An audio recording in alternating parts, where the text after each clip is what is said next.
Candy West, and I love J. Ross TV. What's up, y'all? This your boy J. Ross in St. Louis, hanging out with Miguel, y'all. Candy West, I mean, this woman had me cracking up. But talking to Candy earlier, and she can give you guys a lot of information on developing your skills and growing as a musician. We're gonna let her tell you about it. So, like, Candy, when did you kind of know for yourself that you had the opportunity to be a singer? Well, I grew up in church. I grew up in my grandfather's church, rather, and my mom was a choir director. She recognized a gift that I had. I loved to sing. I sang. I was a part of her choirs. I was a mascot for the choir she was in. So she just kind of developed my gift as I grew. And when I became a teenager, I really began to hone in on the gift that I had and really embracing it. Yeah, now, but growing up in church and you know, being a female, you're the singer.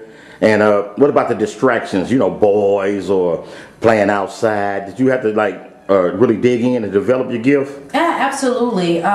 For me, because I was a teenager, we lived in the hood, so I found a way to do my church thing, and then I went and did my street thing. But eventually, my love for God and my love for music took precedence over the lifestyle that I was trying to live on the streets. Yeah, so now, like, you ever stood in the mirror when you were growing up and singing to yourself and like, man, I sound pretty decent. Absolutely, it's the echo. You know, you hear the echo in the background. Oh yeah. You know, it's kind of like, wait a minute, I kind of like this. You know, so yeah, absolutely. So then, what was your next progression after that? What, you know, once you realized that you could do this, how did you start developing your thing so you could be in the music game?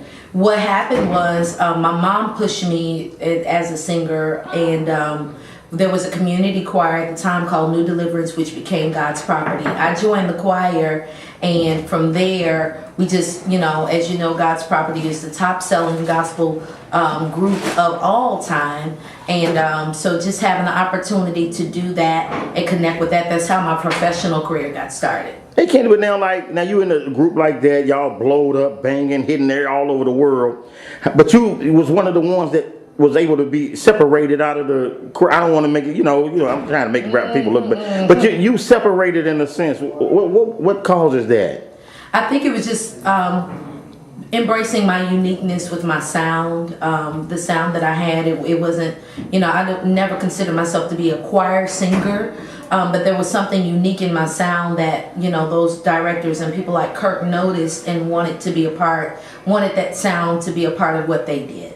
Yeah, but see, I think a lot of people gonna see this and they be like, man, she got noticed. But how do I get noticed? Yeah, you know, it's nothing that you can intentionally. I didn't intentionally try to get noticed. I stayed in my lane, and I love what I do. So I was very passionate. People always say, I love how you perform, I love how you sing, I love how you minister. And so for me, it was just really embracing what I do, loving what I do. I'm very passionate about it. But being in a big ensemble like that, you know, fellowshipping with one another, was it like very encouraging for each other, or is everybody just an individual? No, everybody was like family. We're still like family to this very day. A lot of us grew up together. A lot of us went to high school. Some of the group members went to the Performing Arts High School. So a lot of us just kind of grew up in music together and are still friends to this very day. Myron Butler, I met Myron Butler when I was a teenager. We're all grown with children now. Amen. Amen. But you know, it's more like a family environment than anything. All right, so once again, y'all, we in St. Louis, hanging out with the Songstress herself, Miss Candy West, y'all. Blessing J. Ross TV. But let me ask you this then, you go from being an amateur to a professional. What advice can you give, you know, other female singers on how to carry themselves and what you need to do to be a professional? I would definitely say when you're going into an environment to be a professional, if you're given an opportunity to sing for an artist, or if you're given an opportunity to work with a producer in the studio, be very professional. You're not there to be their friends. You're there to be your work for hire. You know, so go and do your job, study your craft, study your music, be prepared, be on time, and be courteous, and do the work. You know, you're not there to be a superstar.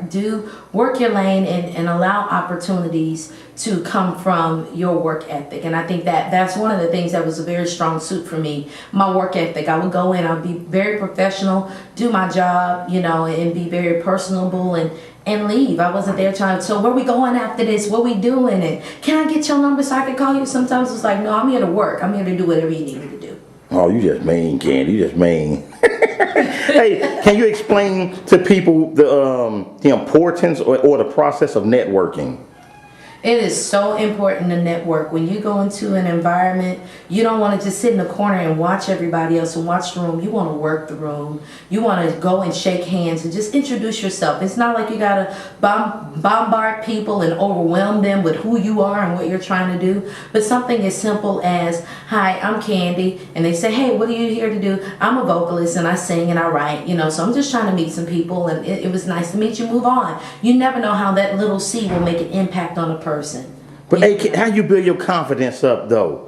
A lot of people don't have that. Oh man, it comes with time. I used to have low self-esteem. I had low self-worth. I didn't really know who I was, because a lot of times you go into environments where people may be jealous or people may be envious, and then you feel like you hear people say, oh, you'll never do this, or you'll never do that. You begin to believe it. But then I had to get to a point to say, hey, I'm doing all this work and I have these people calling me from all across the country to work with them. There must be something good and significant about my gift. And so just beginning to believe in the person that God had created me to be, the gift that he had given me, and not making apologies for it, and just walking in it, and not being arrogant. It's still walking in humility, but being confident in, this is my gift, this is my sound. I don't want to compare myself to anybody.